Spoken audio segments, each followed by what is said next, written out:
നമുക്ക് ഇന്ന് കുട്ടികൾക്ക് ഏറ്റവും ഹെൽത്തി ആയിട്ടുള്ള ഒരു ഐറ്റം പരിചയപ്പെട്ടാലോ? അടദോശയാണ് കേട്ടോ. അടദോശ എന്ന് പറഞ്ഞാൽ അരിദോശയെക്കാട്ടിലും കൂടുതൽ ഹെൽത്തി ആയിട്ടുള്ള ഒരു സാധനമാണ്.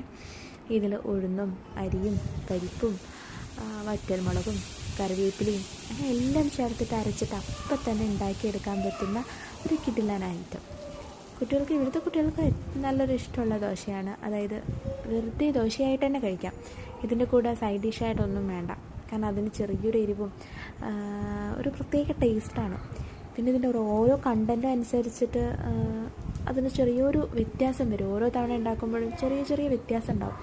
കാരണം പരിപ്പ് മാറുന്നതിനനുസരിച്ചിട്ടും ഒക്കെ ഒരു വ്യത്യാസം വരാറുണ്ട്. എങ്കിലും ഇത് പെട്ടെന്ന് തന്നെ ഉണ്ടാക്കിയെടുക്കാവുന്നത് കൊണ്ട് ഹെൽത്തിയുമാണ്.